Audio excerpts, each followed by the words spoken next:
Hello everyone, आप सबका फिर से स्वागत है हमारे चैनल टेस्ट क्विज पे। आज हमारे पास टॉपिक अवेलेबल है रिपोर्ट राइटिंग का एक नया एग्जांपल। आज हम फिर से देखेंगे रिपोर्ट राइटिंग के एक नए एग्जांपल को लेके कि रिपोर्ट राइटिंग को कैसे सॉल्व कर सकते हैं, रिपोर्ट राइटिंग के फॉर्मेट क्या होगा और एक नया टॉपिक का जो हमारे पास एक नया पैटर्न अवेलेबल है। तो चलिए स्टार्ट करते हैं। सबसे पहले हमारे पास जो क्वेश्चन अवेलेबल है, देखिए हमारे पास क्या क्वेश्चन अवेलेबल है।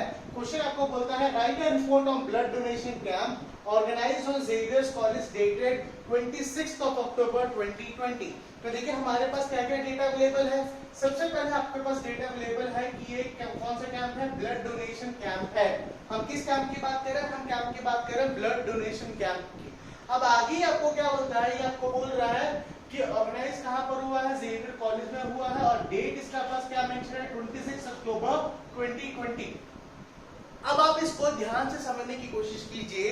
रिपोर्ट में आपको क्या गिवन है और जब आप रिपोर्ट लिखेंगे तो आपको किस किस पॉइंट को ध्यान से समझना है और उसको ध्यान से समझ के कैसे ऑर्गेनाइज करके आपको लिखना है। तो चलिए स्टार्ट करते हैं। सबसे पहले रिपोर्ट को समझना, हमें एक रिपोर्ट लिखना है तो हम रिपोर्ट लिखने से पहले हमको हमारे ब्रेन पे दो चीजें बहुत अच्छे से याद होनी चाहिए। पहला, रिपोर्ट हमेशा पास्ट टेंस पे लिखा जाता है या पास्ट पे लिखा जाता है कि मतलब पास्ट पे जो घटना हुई थी हम उस घटने को अपने उस घटने को समझ के हम प्रेजेंट में उसको कैसे प्लेस कर रहे हैं। और दूसरा, रिपोर्ट राइटिंग पे जब आप पैराग्राफ लिखेंगे, जब आप हेडिंग लिख देंगे, जब आप टाइटल लिख देंगे, डेट भी लिख देंगे, जब आप उसका पैराग्राफ स्टार्ट करेंगे यानी कि बॉडी ऑफ रिपोर्ट को स्टार्ट करेंगे तो बॉडी ऑफ रिपोर्ट में तो हमने देखा था कि इसमें 2 से 3 पैराग्राफ होते हैं। पैराग्राफ में इंट्रोडक्शन देते हैं कि ये क्या हुआ था, किस प्लेस पे हुआ था, कौन कौन इसमें शामिल थे। सेकंड पैराग्राफ में लिखते हैं कि इसका कंटेंट क्या था या इसका हम बोल सकते हैं कि इसके सबटाइटल्स में क्या क्या इन्वॉल्व हुए थे, हम वो सारी चीजों को कंसीडर करके चलते हैं। फिर थर्ड पैराग्राफ में कंक्लूजन डालते हैं कि सर ऐसा हुआ था और हमें ये भी याद है कि 2 पॉइंट के अलावा कि हमें रिपोर्ट को बायस नहीं करना है, हमको विदाउट बायस होकर रिपोर्ट को प्लेस करना है। मतलब हम किसी के पक्ष पे नहीं जा सकते, हमको दोनों पक्षों पे या जो भी हमारे पास अवेलेबल डेटा है उसको एक प्रॉपर सीक्वेंस में सिंक्रोनाइज फॉर्म पे हमको क्या करना रहता है, डिटेल फॉर्म पे रिपोर्ट राइट अप करके हमको सबमिट करना रहता है। तो अब बात ये आती है कि हमारे पास जो ये रिपोर्ट अवेलेबल है, ये रिपोर्ट का हमारे पास टाइटल क्या है और हेडिंग क्या है। अगर हम हेडिंग की बात करते हैं तो हेडिंग आपके पास आ जाएगा जिस जगह पे ये हुआ है, जिस जगह के मतलब जिस ऑर्गेनाइजेशन पे ये हुआ है, जिस स्कूल पे ये हुआ है, ये जिस इंडस्ट्री पे ये हुआ है, ये किसी कॉलेज कैंपस में ये हुआ है, किसी फर्म पे ये हुआ है, मतलब कोई भी प्लेस, कोई भी जगह जिसकी बात कर रहे हो वो इसके हेडिंग पे आएगा। और टाइटल पे क्या आएगा कि उस जगह, जिस जगह की आप बात कर रहे हो कि ये पर्टिकुलर चीज हुआ है, उस जगह कौन सा इंसिडेंट हुआ है या कौन सा फंक्शन हुआ है, कौन सा केस हुआ है। क्लियर। रिपोर्ट राइटिंग में हमने प्रीवियस क्लास में देखा था कि आपके पास डिफरेंट अलग अलग तरीके हैं जिसको आप उसको प्लेस कर सकते हैं। पहला तरीका आपके पास क्या आएगा कि क्या कोई केस हो रहा है, एक्सीडेंट की बात कर रहा है, मर्डर रिपोर्ट की बात कर रहा है, या किसी फंक्शन की बात कर रहा है, किसी सेरेमनी की बात कर रहा है, किसी बर्थडे पार्टी की बात कर रहा है, किसी फंक्शन में जो लोग इन्वॉल्व थे वहां पर कोई इंसिडेंट हो गया है तो उसकी बात कर रहा है। तो रिपोर्ट को तो हमको ध्यान से देखना पड़ेगा कि हम किस टॉपिक को कैसे डिस्क्राइब करके लिखते हैं। तो चलिए स्टार्ट करते हैं रिपोर्ट राइटिंग पे। अब रिपोर्ट राइटिंग पे हम सबसे पहले किस चीज को ध्यान देंगे, हम ये चीज ध्यान देंगे कि रिपोर्ट राइटिंग पे सबसे पहले आपको एक ब्लॉक के अंदर इस रिपोर्ट को लिखना जरूरी रहता है। अगर आप पेपर फॉर्मेट में भी लिखेंगे तो देखे होंगे वहां पर एक बाउंड्री लाइन इस पर ड्रॉ होती है। इसी बाउंड्री लाइन के अंदर आपको क्या प्लेस करना पड़ेगा, इसी बाउंड्री लाइन के अंदर आपको अपने रिपोर्ट को प्लेस करना पड़ेगा। मतलब जो राइटअप होगा आपकी इस रिपोर्ट का पर्टिकुलर, वो इसी पर्टिकुलर बाउंड्रीज के अंदर ही क्या होगा, प्लेस होगा। तो चलिए स्टार्ट करते हैं हमारा रिपोर्ट राइटिंग। देखिए सबसे पहले आपके पास क्या आ जाएगा, सबसे पहले आपके पास आ जाएगा इसका हेडिंग। तो इसके हेडिंग में हम क्या लिखेंगे, हेडिंग हम यहाँ पर स्पेसिफाई करेंगे कि हमारा कौन सा है, ये है हमारा ब्लड डोनेशन कैंप। हम हेडिंग में सबसे पहले क्या लिखेंगे, सबसे पहले हमारे पास हेडिंग में आ जाएगा ज़ेवियर्स कॉलेज। हम यहाँ पर क्या लिखेंगे, यहाँ पर हम लिखेंगे कॉलेज का नाम, क्लियर, कि ये इस कॉलेज पे हुआ था। फिर हमारे पास क्या आ जाएगा, इस पर्टिकुलर इसका टाइटल, ये हमारा क्या हो गया, हेडिंग हो गया। फिर हमारा टाइटल आ गया, टाइटल पर हम क्या लिखेंगे, blood donation camp, blood donation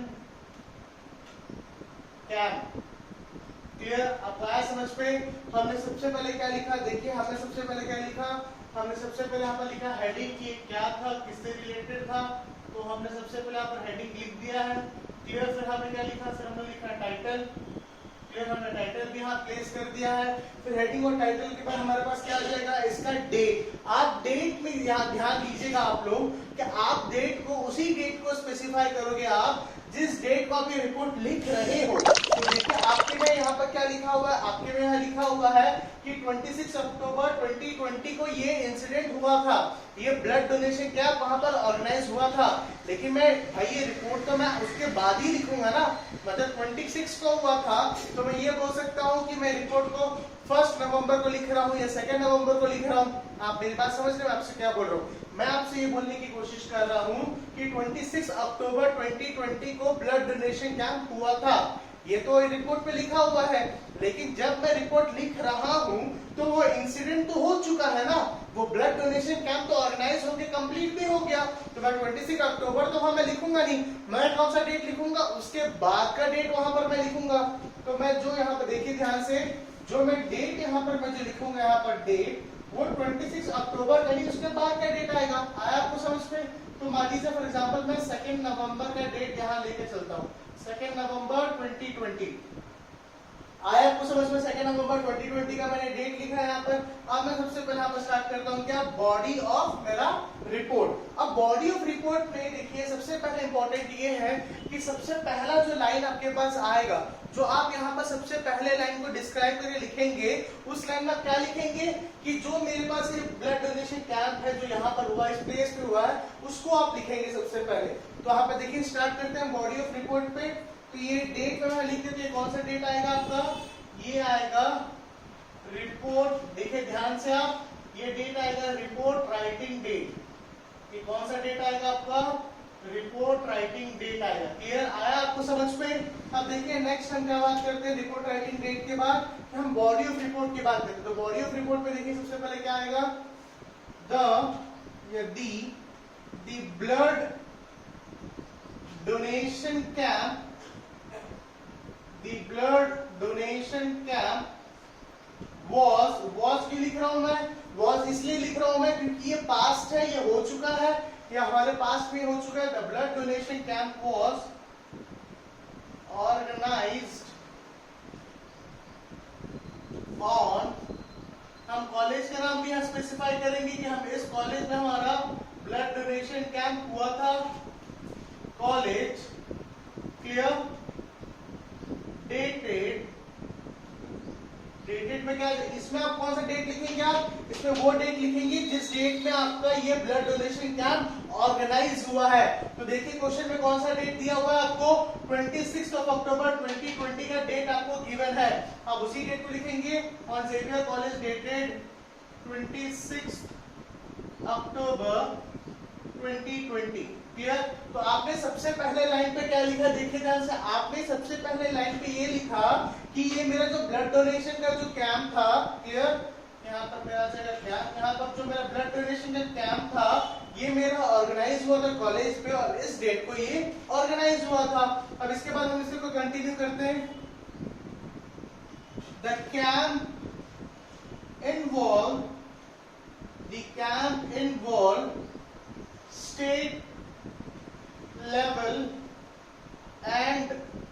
state level and national level sports players, state level and national level sports players to motivate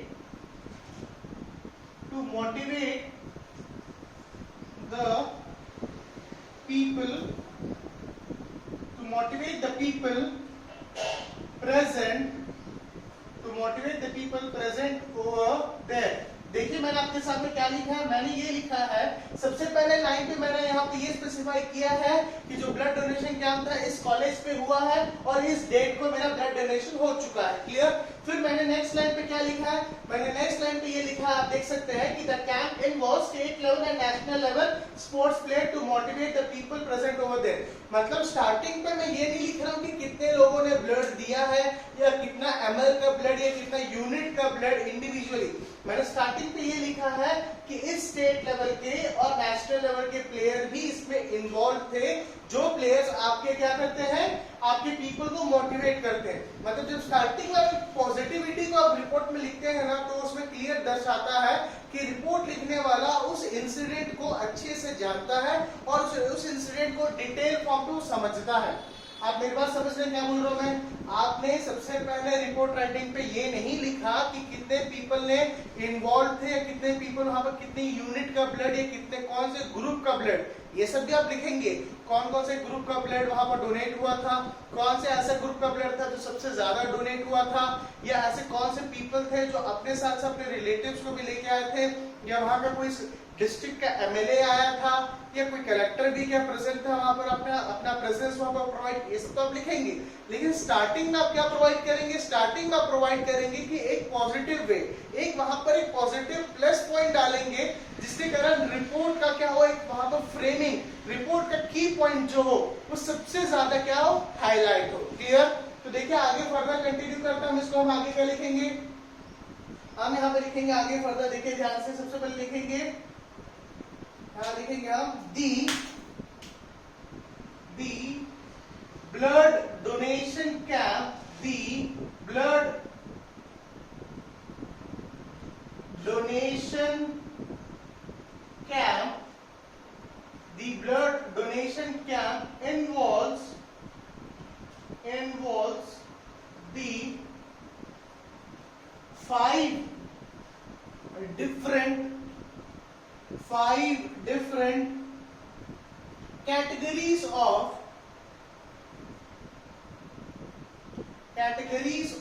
blood। अब आपने लिखा है यहाँ पर 5 डिफरेंट कैटेगरीज ऑफ ब्लड, लेकिन आपको मेंशन भी करना पड़ेगा हम किस 5 डिफरेंट कैटेगरीज ऑफ ब्लड की बात कर रहे हैं। तो यहाँ पर लिखिए, ब्रैकेट में आप लिख सकते हैं सबसे पहले O positive, O negative, AB positive,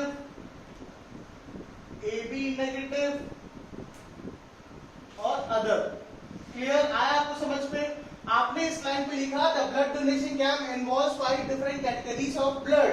अब आपने तो स्पेसिफाई कर दे कि 5 डिफरेंट कैटेगरीज ऑफ ब्लड की हम बात कर रहे हैं, लेकिन अगर आप उस 5 डिफरेंट कैटेगरीज ऑफ ब्लड को हम मेंशन भी अगर आप करते हैं तो आपके लिए प्लस पॉइंट क्या हो जाएगा कि आप अपने रिपोर्ट को डिटेल्ड फॉर्म पे, एक एकदम इनोवेटिव के फॉर्म पे उसका क्या कर रहे हैं, राइटर फॉर्म पे प्रेजेंट कर रहे हैं। क्लियर? अब नेक्स्ट को लिखिए, अब आप ये सेंटेंस लिखिए कि इसमें टोटल कितने नंबर ऑफ पीपल इन्वॉल्व थे। अब इसमें कौन सा सेंटेंस लिखेंगे, अब इसमें वो सेंटेंस लिखेंगे ये बताएंगे कि इसमें टोटल नंबर ऑफ पीपल कितने इन्वॉल्व थे। आप लिख सकते हैं देयर वर, पास्ट है, आप पास्ट पे इसको आप लिखेंगे there were 464 people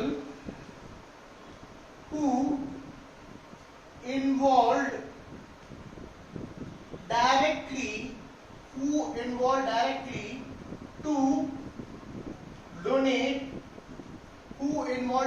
to donate their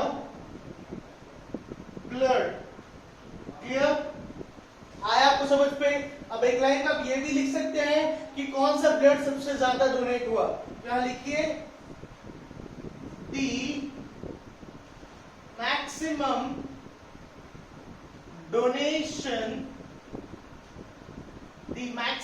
donation of blood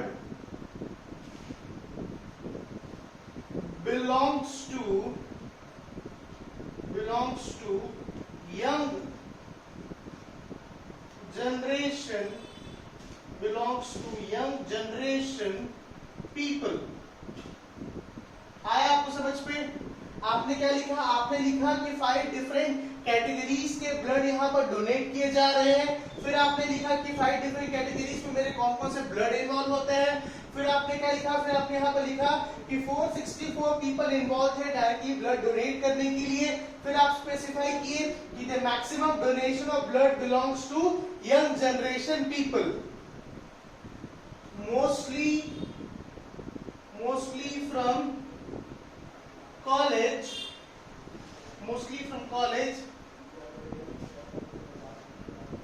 clear. अब आप इसको आगे फर्दर ये कंटिन्यू कर सकते हैं, इसको कंक्लूड करने के लिए द, यहां पर आप आगे फर्दर लिख सकते हैं द ब्लड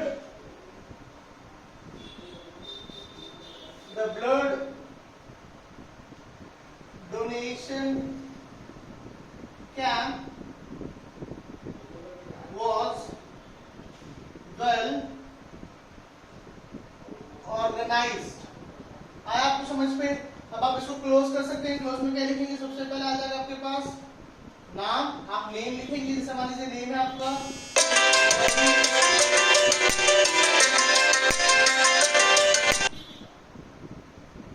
जैसे नेम लिखेंगे आप रवि शुक्ला, नेम में आप क्या लिखेंगे रवि शुक्ला, उनका डेजिग्नेशन आ जाएगा रवि शुक्ला का डेजिग्नेशन लिखेंगे। आपको मैंने बताया था कि रिपोर्ट राइटिंग में डेजिग्नेशन भी लिखा जाता है, तो रवि शुक्ला का डेजिग्नेशन लिख सकते हैं आप। ये क्या हो जाएगा, कॉलेज प्रेसिडेंट, क्लियर। फिर नेक्स्ट आ जाएगा आपके पास डेट, आप डेट भी स्पेसिफाई करेंगे। आप डेट पहले भी थोड़ा सा स्पेसिफाई कर चुके हैं, लेकिन दोबारा भी आप डेट लिख सकते हैं, और यहाँ पर आपका क्या हो जाएगा, क्लोज हो जाएगा। तो ये है आपका बेस्ट वे किसको लिखने का, रिपोर्ट राइटिंग का। तो चलिए हम फिर से देखते हैं रिपोर्ट राइटिंग का बेस्ट वे क्या था, कैसे हमने स्पेसिफाई किया। सबसे पहले आपके पास क्या अवेलेबल डेटा था, आपके पास अवेलेबल डेटा ये था कि आपने देखा, आप लिखा था right a report on blood donation camp. तो सबसे पहले आपने देखा कि हमारे पास टाइटल क्या अवेलेबल है और हेडिंग क्या अवेलेबल है। तो देखिए मैंने यहाँ पर हेडिंग पे लिखा है कॉलेज का नाम, आपने कॉलेज का नाम यहाँ स्पेसिफाई किया। फिर आपने क्या स्पेसिफाई किया, ब्लड डोनेशन कैंप के बारे में आपने स्पेसिफाई किया। फिर आपने लिखा डेट, जिस डेट को आप इस रिपोर्ट को क्या कर रहे हैं, लिख रहे हैं, तो आपने उस डेट को लिखा 2 नवंबर। फिर आप क्या लिखेंगे, पूरा अपने बॉडी ऑफ डेट, उसका आपका है बॉडी ऑफ रिपोर्ट है। बॉडी ऑफ रिपोर्ट में आपने क्या लिखा, जो मेरा ब्लड डोनेशन कैंप था वो ऑर्गेनाइज हुआ जेवियर्स कॉलेज पे, इसका डेटेड था 26 अक्टूबर 2020। जो क्वेश्चन में गिवन था, इसमें स्टेट लेवल के प्लेयर और नेशनल लेवल के प्लेयर इन्वॉल्व थे, जो क्या किए हैं, मोटिवेट किए हैं किसको, स्टूडेंट्स को, जो वहां पर पीपल प्रेजेंट थे, क्लियर। टोटल 5 डिफरेंट कैटेगरीज का जो इन्वॉल्व थे, वो आपके 5 डिफरेंट कैटेगरीज के ब्लड था। आपने ब्लड के नाम, सैंपल्स के नाम भी बताए। फिर आपने क्या बोला कि जो पीपल इन्वॉल्व थे डायरेक्टली ब्लड डोनेशन कैंप पे, maximum donation belongs to young generation people, और आपने अपना नाम और अपना डेजिग्नेशन लिख के आप इसमें क्या किया, आपने इसको सबमिट कर दिया। Clear class, thank you so much इसमें जुड़ने के लिए। फिर नेक्स्ट क्लास में हम आगे के टॉपिक को कंटिन्यू करेंगे और आपको दिखाएंगे कि लेटर राइटिंग पे जो हमने प्रीवियसली इनफॉर्मल लेटर को देखा था, हम फिर से देखेंगे फॉर्मल लेटर और इनफॉर्मल लेटर का डिटेल्ड फॉर्म पे डिफरेंशिएशन, कि फॉर्मल लेटर कहाँ लिखा जाता है, इनफॉर्मल लेटर कहाँ लिखा जाता है, और उसके best examples. Thank you so much class जुड़ने के लिए। टेस्ट क्विज में फिर से आपसे मुलाकात होगी हमारे इसी क्लास में, तब तक स्टे ब्लेस्ड। Thank you.